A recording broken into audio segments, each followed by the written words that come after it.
Avec la Terre et Mars, Mercure et Vénus constituent notre système solaire interne.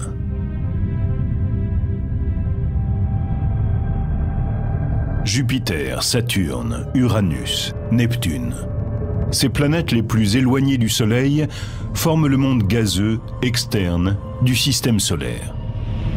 Pendant 4 milliards d'années, les planètes internes ont amassé assez de débris d'étoiles pour développer une surface solide. Pourquoi étudier les planètes? Pourquoi étudier l'astronomie aussi? Un jour, peut-être, nous devrons partir au-delà de la planète Terre si nous voulons survivre en tant qu'espèce. Il faut donc que nous sachions ce qu'il y a plus loin et quelle est la nature de l'univers. Nous étudions des mondes aux caractéristiques spécifiques. Mais fondamentalement, les processus physiques et chimiques sont identiques à ceux de la Terre. Des millions de kilomètres nous séparent de nos cousines rocheuses. Mais un petit tour du côté de Mercure et Vénus révèle que notre ADN est le même. On peut aller sur Mercure, sur Vénus, et les considérer comme des mondes avec leur propre histoire. On peut aussi ainsi resituer l'histoire de notre planète dans son contexte. Vénus est la 6e planète de notre système solaire par sa taille. Elle est à 40 millions de kilomètres de la Terre. Sur Vénus, une année dure 225 jours. Et si vous pesez 68 kg sur Terre, vous en pèseriez 61 sur Vénus.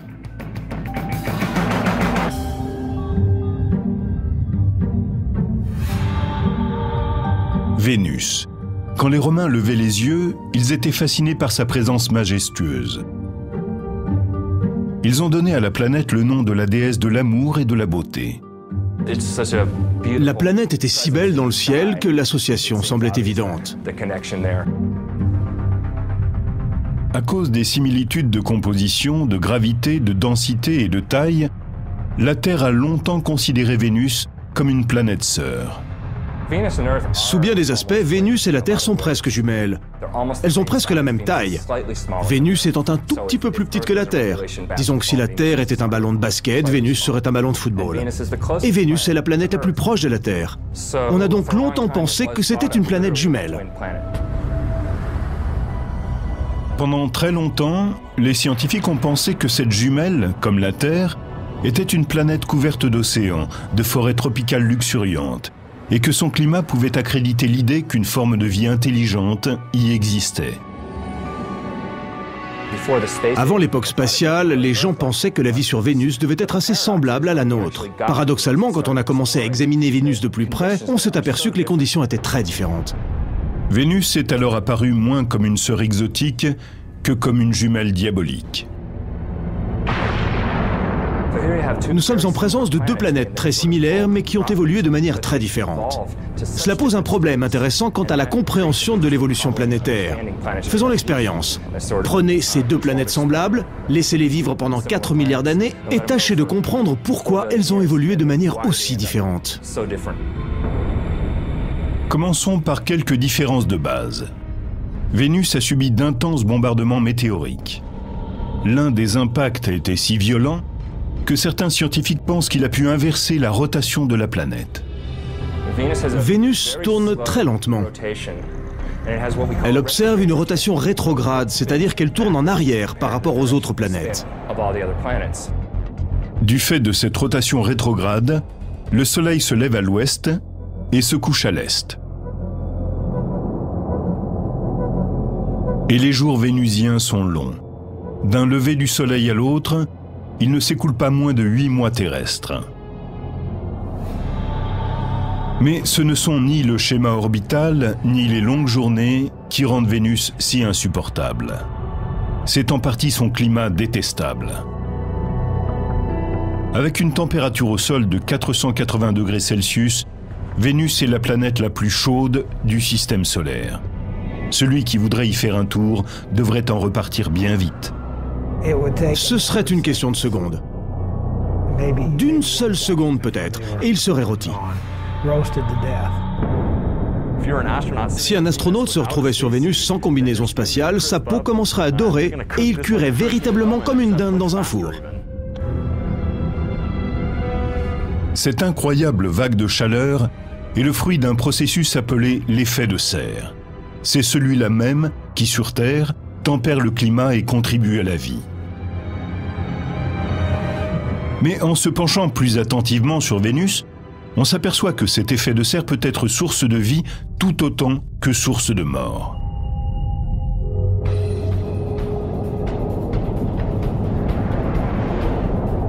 Aujourd'hui, la température sur Terre tend à monter. Et les scientifiques en ont peut-être trouvé la cause en étudiant Vénus. Le réchauffement global est dû au développement incessant des gaz à effet de serre. Voilà pourquoi nous avons de plus en plus chaud. Et en observant Vénus, on s'est dit « Ah, mais là, ça se passe pour de bon !» Dans les années 90, après avoir lancé la sonde spatiale Magellan, les observateurs commencent à se tourner vers Vénus pour voir à quel point les choses pourraient se dégrader ici, sur Terre. L'exploration de l'espace nous en a appris beaucoup sur la Terre et sur l'environnement. L'effet de serre et le réchauffement global, dont tout le monde parle en ce moment, ont été découverts grâce à Vénus.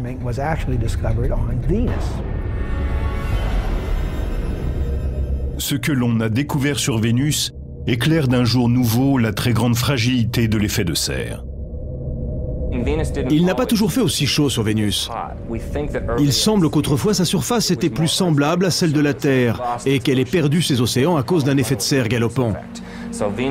Vénus est donc la preuve qu'un changement global peut effectivement se produire sur une planète, tel un scénario dramatique. Il est mieux de ne pas attendre de devenir comme Vénus pour s'inquiéter. Et d'ailleurs, on en prend le chemin. Mais le véritable intérêt d'étudier Vénus, c'est que cela nous permet de tester nos modèles climatiques.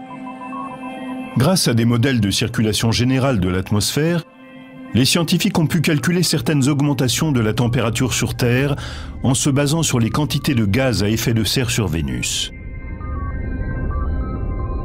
Comment l'effet de serre fonctionne-t-il sur Vénus et comment peut-il réchauffer la planète à ce point-là? Voici Biosphère 2. Située au pied du massif montagneux de Santa Catalina, en Arizona, elle a été construite par un groupe de chercheurs afin d'envisager la colonisation d'autres planètes. C'est la plus grande serre au monde. Biosphère est une serre idéale. C'est un grand immeuble avec des panneaux de verre pour laisser entrer le soleil. Et il y fait vraiment chaud.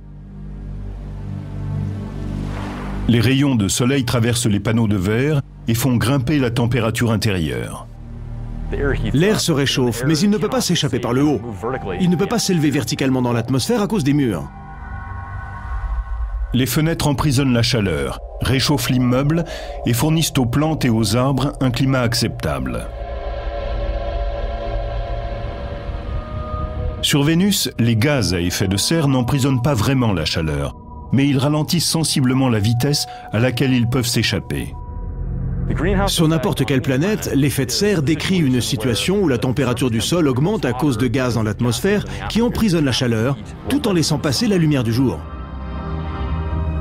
Les mêmes gaz à effet de serre qui nous seraient fatals sur Vénus sont indispensables à la vie sur Terre. Sans effet de serre, la température moyenne serait sensiblement en dessous de zéro. Les océans seraient entièrement gelés, et il n'est même pas sûr qu'il y aurait encore de la vie sur Terre.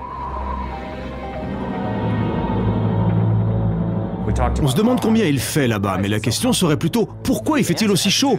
Parce que l'atmosphère est composée de dioxyde de carbone à l'état pur quasiment. L'atmosphère vénusienne se compose pour 95% de dioxyde de carbone, ou CO2.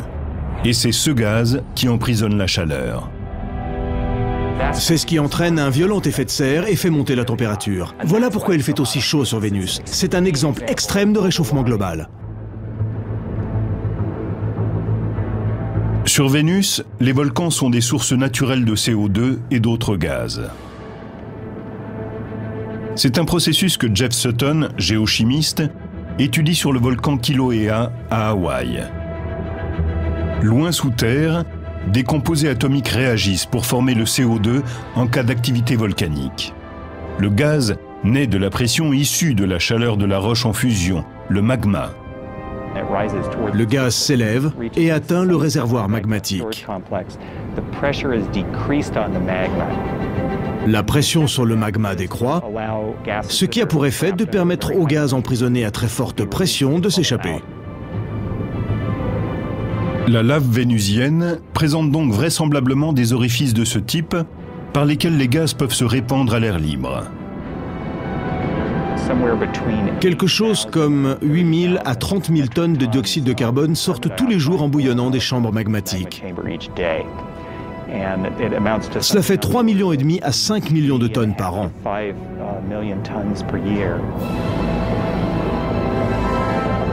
Et il ne s'agit là que d'un seul de nos volcans terrestres. Vénus a bien plus de volcans actifs, donc plus de gaz propulsés par la chaleur. Tout ce CO2 s'accumule dans l'atmosphère de Vénus, où il fait de plus en plus chaud.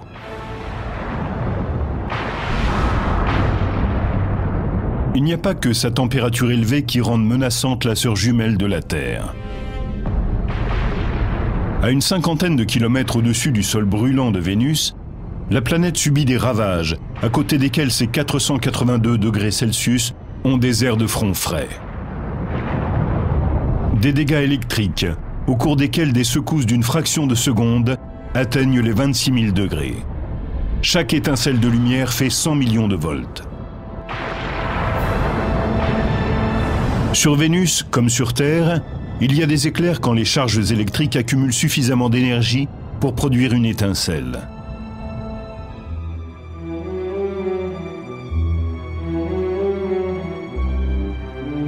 Mears Oppenheim enseigne la physique planétaire à l'université de Boston. Ce sont des chercheurs comme lui qui travaillent au musée des sciences de Boston. Pour faire la démonstration de l'éclair emprisonné, des dômes d'une dizaine de mètres s'élèvent pour simuler la génération de l'éclair sur Vénus. Et que le spectacle commence.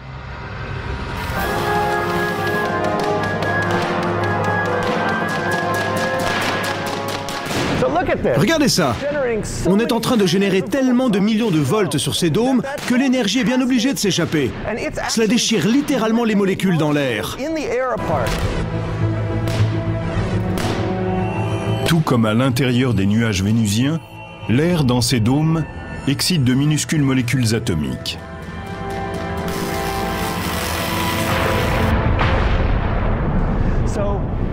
C'est en se reconstituant que les molécules déchirées provoquent cet éclair. C'est ça un éclair. Dans la galaxie, les particules cosmiques d'étoiles en train d'exploser déclenchent les éclairs. Et en entrant dans l'atmosphère, elles créent cette étincelle. Ce sont des particules qui viennent de très loin. Elles heurtent l'atmosphère et produisent une averse de particules chargées. Sur Vénus, il s'agit vraisemblablement d'éclairs de très grande envergure, qui contiennent des quantités colossales d'énergie et qui parcourent de grandes distances. Sur Terre, on enregistre une moyenne de 3,1 milliards d'éclairs par an. Sur Vénus, le nombre d'éclairs touchant le sol est de 0. La pression atmosphérique sur Vénus est 90 fois plus importante que sur Terre, parce que le poids de l'atmosphère créée par les gaz est plus élevé. C'est ce qui empêche les éclairs vénusiens de toucher le sol. Ils restent consignés dans les nuages. Cet air très épais oppose trop de résistance. Les éclairs ne peuvent pas le traverser. Il leur est beaucoup plus facile de sauter d'un nuage à l'autre. En dépit des apparences, les nuages vénusiens n'ont pas grand-chose de commun avec ceux de la Terre. En fait, le principal ingrédient qui entre dans leur composition est assez toxique pour brûler la chair humaine.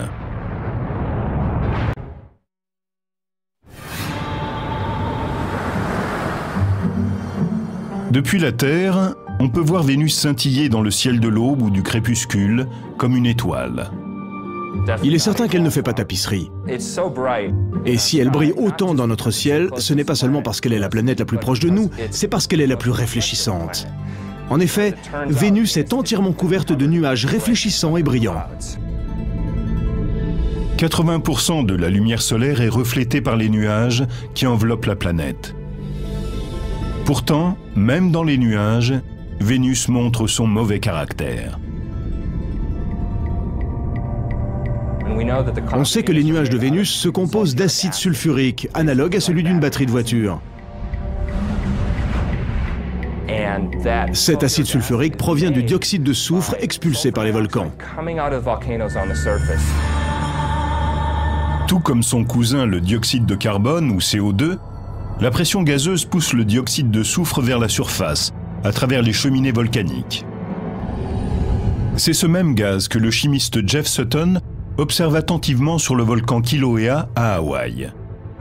Ces gaz, et plus particulièrement le dioxyde de soufre, sont toxiques.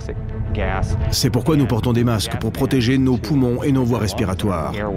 En effet, en se combinant avec l'humidité du nez et de la gorge, le dioxyde de soufre forme de l'acide sulfurique. L'acide sulfurique est très nocif. On ne s'asperge pas d'acide de batterie, n'est-ce pas? Eh bien, de la même manière, ce serait une mauvaise idée de plonger la main dans les nuages de Vénus. En admettant qu'un voyageur sur Vénus survive aux nuages acides, aux éclairs, à l'air toxique et à la chaleur, à quoi ressemblerait le sol vénusien?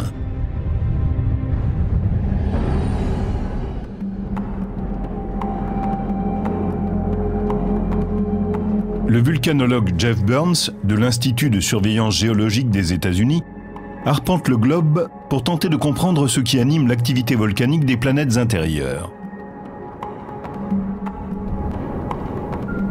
Pour imaginer la surface de Vénus, Burns pense aux champs de lave désertique du Kilauea sur la grande île d'Hawaï.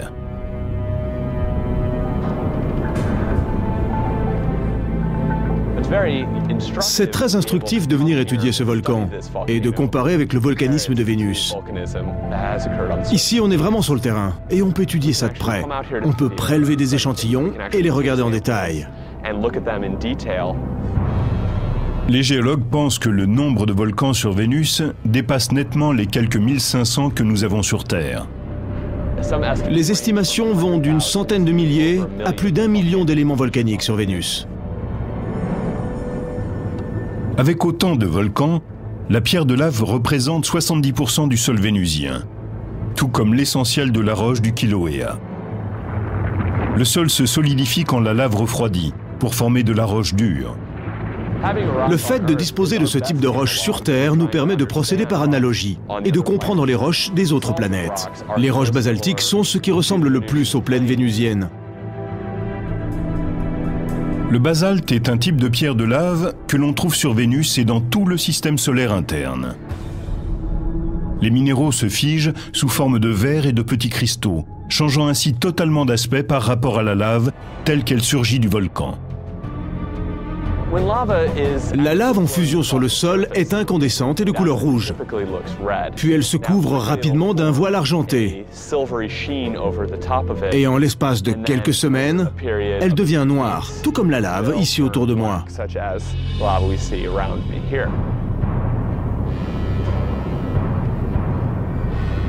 À 8000 mètres d'altitude, le Maat Mons est le plus grand volcan de Vénus. Il a laissé dans son sillage d'immenses coulées de lave, tout comme le Kilauea. Quand on observe cette disposition, on voit des levées de matière des deux côtés, ainsi que des structures internes. C'est peut-être comparable à la formation des vastes canaux qui se sont creusés à la surface de Vénus. À une échelle beaucoup plus grande, cela dit. Et ils ont créé des champs infinis de canaux dans le paysage vénusien.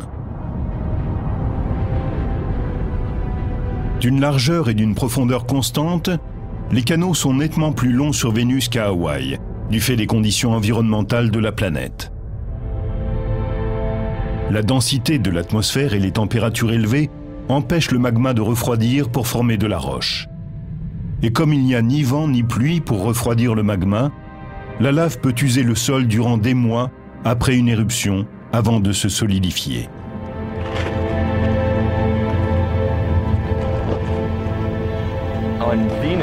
Sur Vénus, on devrait trouver des couches et des couches de roches volcaniques plutôt noires et de composition basaltique. On devrait voir des taches provenant de fer qui se seraient oxydées et qui seraient donc de couleur rouge.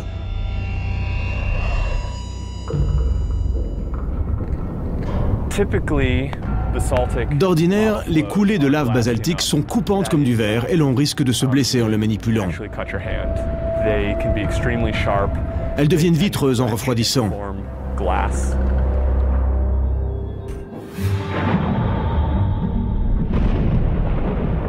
Et puis, il y a le ciel. Cette couche nuageuse diffuse l'essentiel de la lumière directe.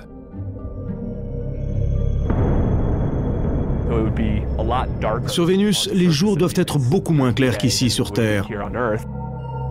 En particulier parce que la lumière est très uniformément répartie. Il ne doit pas y avoir beaucoup d'ombre. La surface est éclairée de façon assez égale. À cela s'ajoute la composition de l'atmosphère, qui fait que tout doit avoir une teinte orangée.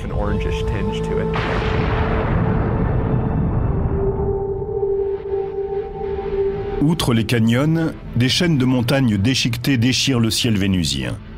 Le mont Maxwell est le point culminant de la planète. Maxwell fait environ 11 000 mètres d'altitude. Donc il dépasse facilement n'importe quel de nos sommets. L'Everest, qui fait 8 850 mètres, est largement battu. Il est plus grand que tout ce que nous avons sur Terre. Notre planète sœur semble l'avoir emporté sur l'une des merveilles de notre monde.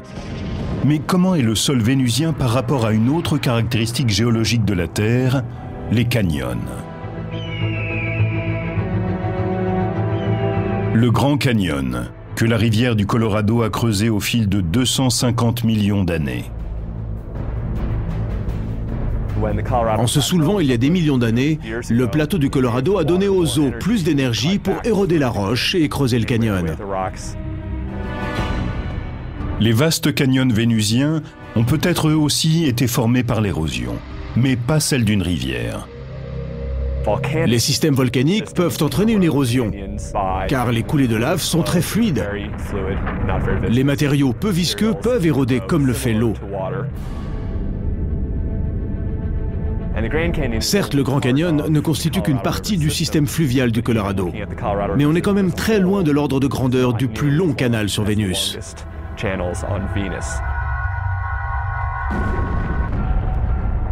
Si les Romains avaient connu ces volcans, ces nuages acides, ces éclairs, son air irrespirable et ses températures insupportables, peut-être auraient-ils choisi pour nommer notre planète jumelle une autre déesse que celle de la beauté et de l'amour.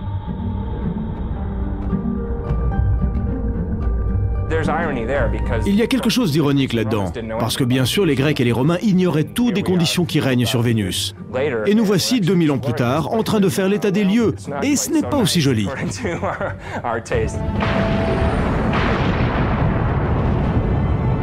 Mais les dangers qui hantent Terre ne sont rien comparés à la violence de Mercure.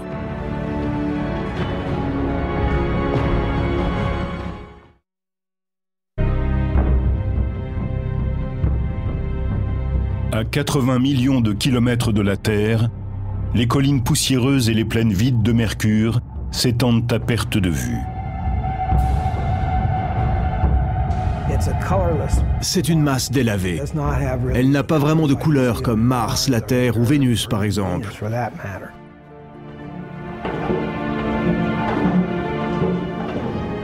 Le docteur Robert Strom, du laboratoire de l'Université d'Arizona, fait autorité en matière de géologie planétaire depuis plus de 35 ans.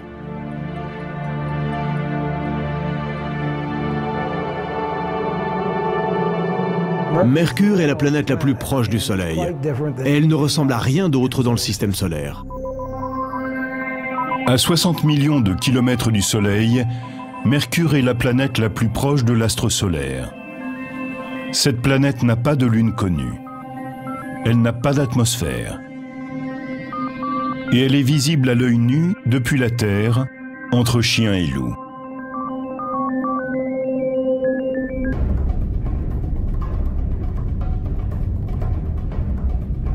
Avec un diamètre de 60% plus petit que celui de la Terre, Mercure est la planète la plus menue du système solaire. bien trop petite pour produire le champ gravitationnel qui lui permettrait de retenir une atmosphère. La gravité est proportionnelle à la masse d'un objet. Plus la masse est importante, plus il y a de gravité. Celle de Mercure est donc très faible. Étant donné la faible gravité de cette planète, en admettant que vous pesiez 68 kg sur Terre, vous n'en feriez que 26 sur Mercure.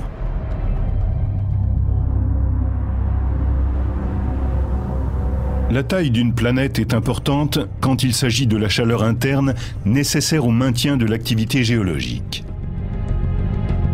Les courants de convection interne à l'origine de la géologie s'arrêtent. D'une manière générale, la planète se fige et il n'y a plus moyen de maintenir cette activité géologique. C'est ce qui s'est produit sur Mercure il y a bien longtemps, sans doute alors qu'elle avait moins d'1 milliard d'années. Il est bien loin le temps où Mercure était capable de générer des tremblements volcaniques et tectoniques. Mercure est-elle une planète morte? Cela dépend de ce qu'on entend par mort. A-t-elle une activité interne? Probablement pas. Elle est sans doute totalement inactive. Au fond, c'est une planète morte, et ce depuis 4 milliards d'années environ. Pour une planète pratiquement morte, Mercure est encore assez agité. Les Romains lui avaient donné le nom de leur messager au pied léger. Mercure fait le tour du Soleil en 88 jours, ce qui en fait la plus rapide de toutes les planètes. Mais pour tourner sur son axe, elle détient le record de lenteur.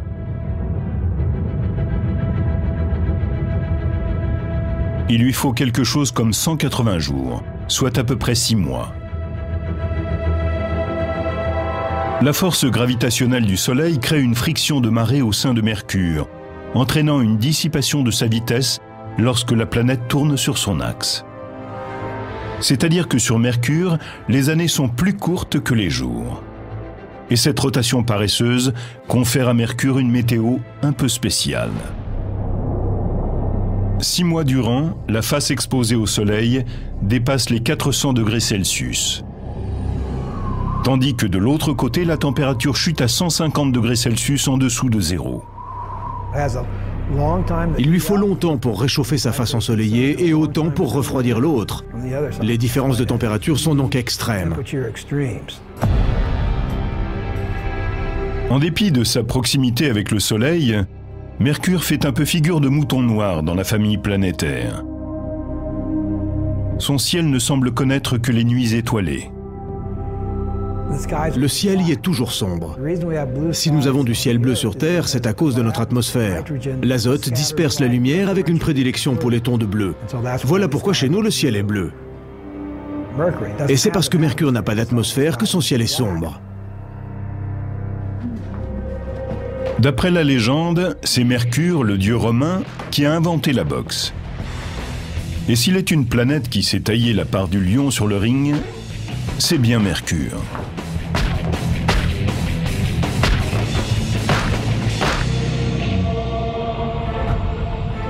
Comme elle n'a pas d'atmosphère pour la protéger, des millions de météores et d'astéroïdes ont explosé à sa surface.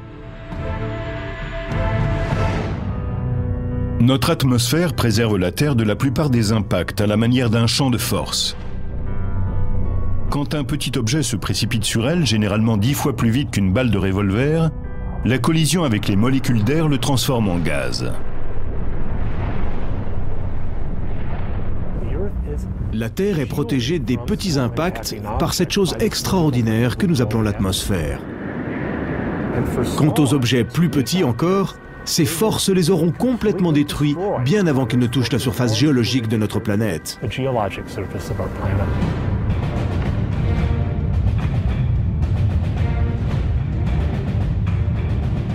Sur Mercure, dépourvu d'atmosphère, astéroïdes et météores s'écrasent à toute vitesse, ce qui en fait la planète la plus criblée de cratères de tout le système solaire. Sur Mercure, on ne peut pas faire un pas sans rencontrer un cratère. En 1974, la sonde spatiale Mariner 10 a cartographié la moitié de la surface de la planète, y compris le plus vaste bassin jamais photographié dans le système solaire. L'accident de relief le plus remarquable est le bassin Caloris, un cratère qui fait dans les 1300 km de diamètre. 1300 km de diamètre. C'est un tiers de plus que la distance Dunkerque-Marseille. Les chercheurs ont estimé que la météorite de fer à l'origine de cet impact devait avoir une taille de plus de 100 km avant de s'écraser sur le sol. Juste après l'impact, les ondes sismiques ont convergé au point antipodal de la planète. Les ondes sismiques, les ondes de choc de cet objet, se sont propagées pour se retrouver de l'autre côté de la planète, déchirant littéralement la surface. Les turbulences sismiques ont chamboulé la croûte et déformé le terrain, générant des formations rocheuses étonnantes. C'est un terrain chaotique. C'est vraiment le terme pour désigner cet espace. Si vous regardez, c'est vraiment le chaos. Tout est sans dessus-dessous. C'est vallonné d'une façon qui n'a rien à voir avec une activité géologique normale. Tout y reflète la brutalité. On dirait que quelqu'un a littéralement soulevé la surface pour la fracasser au sol. Les cratères se sont soudain transformés en des sortes de collines de 10 km de large sur 2 de haut. En fait, le sol a dû s'élever sur une hauteur d'1 à 2 km en l'espace de quelques secondes. Ça a dû être épouvantable. Les scientifiques n'ont aucun moyen de savoir à quel moment s'est produit l'impact de Caloris.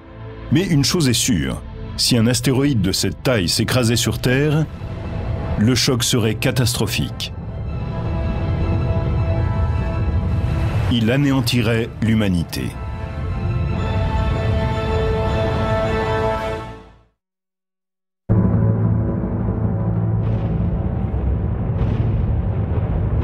De météores et d'astéroïdes ont laissé sur Mercure des cicatrices, des entailles et des cratères. Aujourd'hui, la planète n'est plus qu'une carcasse. Tout comme celle de Mercure, la surface de la Terre est vulnérable au bombardement. Le météore cratère en Arizona est l'un de nos cratères les mieux préservés et les plus mercuriens. Ce bassin désertique a permis aux géologues de mieux comprendre ce qui se passe quand un météore frappe la surface de Mercure. Lors d'un impact, l'énergie de l'onde de choc déchire la surface et soulève des tonnes de roches pour former le cratère.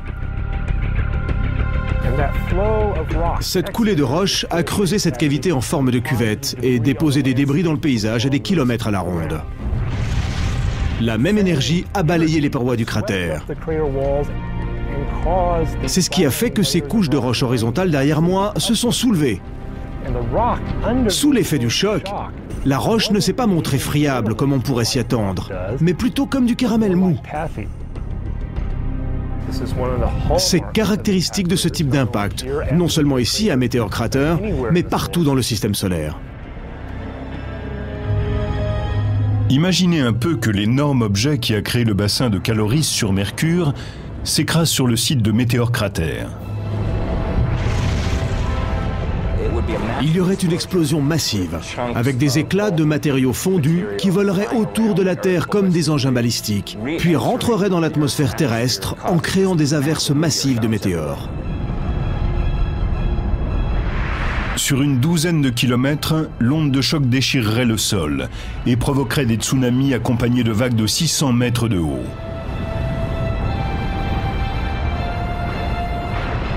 D'immenses tsunamis se propageraient et inonderaient une bonne partie des zones côtières terrestres. Las Vegas dans le Nevada serait rasé. Des villes comme Salt Lake City dans l'Utah, San Francisco en Californie et Los Angeles disparaîtraient en une fraction de seconde. Les ondes de choc se propageraient à travers la Terre sur des milliers de kilomètres à partir du site de la collision.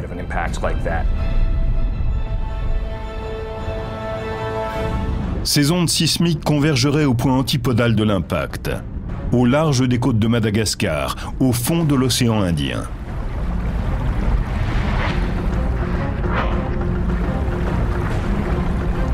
Soudain, une chaîne de montagnes surgirait du fond de l'océan, créant ce terrain mercurien chaotique.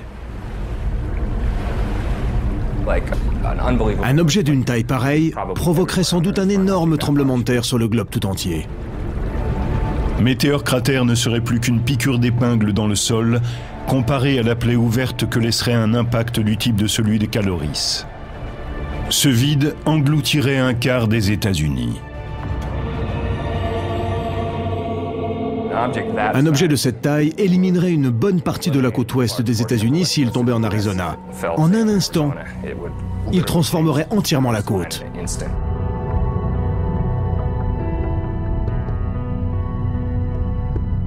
Revenons-en à Mercure. Ces cratères lui confèrent un statut d'icône dans le système solaire, et certaines de ces marques recèlent des mystères.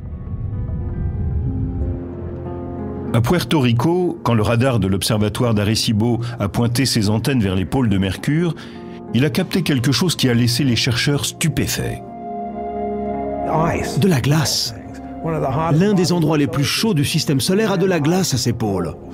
Et s'il y a de la glace là-bas, c'est parce que Mercure présente une surface criblée de cratères et que l'intérieur des cratères de la zone polaire est toujours plongé dans l'ombre.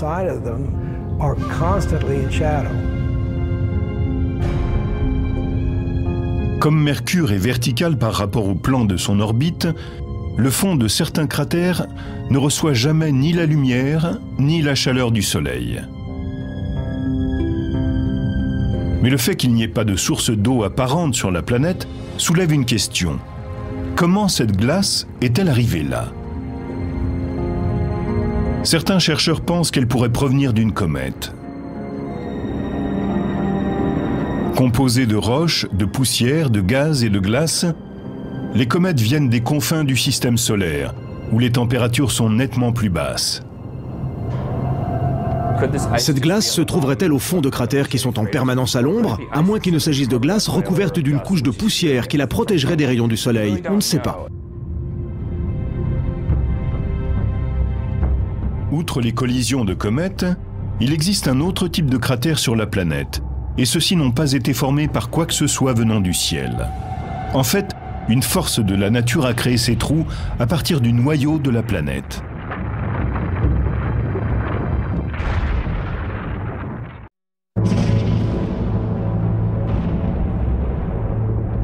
En se penchant sur le sol de Mercure, des scientifiques se sont aperçus qu'une partie de ces cratères pourrait avoir été formée par quelque chose d'autre que des astéroïdes, comètes et autres météores. Nous comprenons bien que le processus géologique dominant sur Mercure tient aux cratères d'impact. Le volcanisme constitue ici le deuxième processus géologique par ordre d'importance.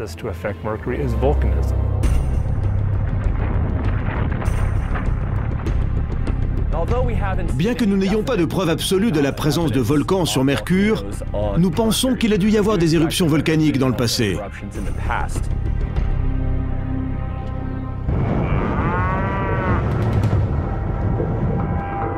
Cette prairie à vaches à 3 heures de route au nord de Phoenix pourrait avoir un lien avec le passé volcanique de Mercure.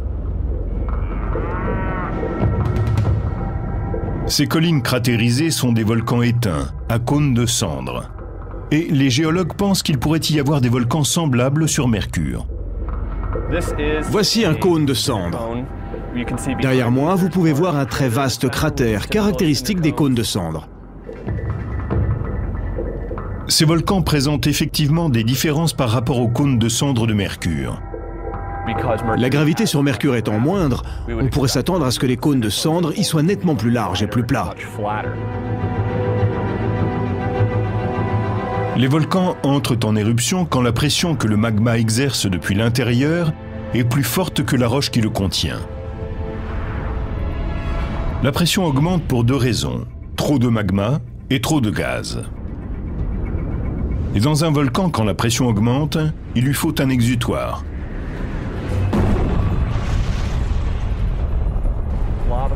La lave remonte à la surface et sort sous forme d'éruption. Il y a une cheminée et ce qu'on appelle une fontaine de feu. Si la pression est suffisante, la lave peut être projetée à plus de 30 mètres de hauteur sur Terre. Mais sur Mercure, la gravité est si faible que la fontaine pourrait éjecter la lave à une hauteur de 30 étages. Les cônes de cendres de l'Arizona peuvent illustrer l'héritage volcanique que nous partageons avec Mercure. Mais être les premiers témoins d'une éruption tout là-haut et voir se former les cônes de cendres serait une fameuse expérience. Tout d'abord, en l'absence d'atmosphère, un panache de cendres, de fumée et de débris ne parviendrait pas à s'élever dans le paysage. Comme Mercure n'a pas d'atmosphère, cette matière serait projetée dans le vide, c'est-à-dire qu'elle se disperserait beaucoup plus. De plus, sur Mercure, on n'entendrait pas le vacarme de l'éruption. Mercure n'ayant pas d'atmosphère, elle ne peut pas transmettre les sons. Si vous étiez sur Mercure en train de jouer de la guitare, du ukulélé ou du piano, on n'entendrait rien. Parce qu'il n'y a pas d'atmosphère pour véhiculer le son. Il n'y aurait donc que le silence.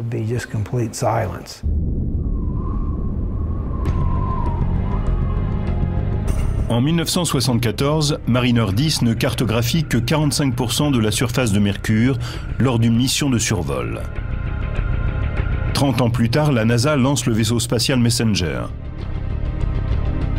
Le satellite cartographiera la planète tout entière et transmettra des données aux scientifiques enthousiastes, en même temps qu'un déluge de questions sans réponse. Je veux voir l'autre face. Je ne sais pas à quoi elle ressemble, et cela m'agace depuis 35 ans. Est-ce qu'elle ressemble à la face que nous avons vue, ou bien est-ce quelque chose d'inattendu, de différent? Pourtant, malgré les budgets affectés aux explorations futures, la question de savoir à quel point nous sommes effectivement différents ou semblables risque fort de rester en suspens.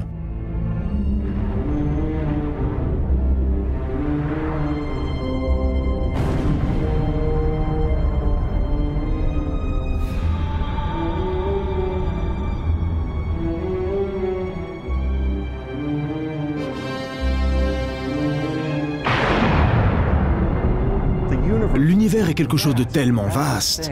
Et nous sommes assis là sur notre confetti. Mais nous ne sommes pas isolés. Toutes ces choses qui sont survenues sur d'autres planètes, tous ces changements stupéfiants, traumatiques, se sont déroulés en un laps de temps très court. Et cela pourrait arriver sur Terre. En fin de compte, cela nous permet de mieux savoir qui nous sommes et combien notre environnement est unique. Et combien des créatures comme nous peuvent être rares dans l'univers. L'évolution, l'exploration, le fait de prendre un tournant, la découverte d'idées nouvelles, il n'y a que ça qui compte. L'avenir sera radieux.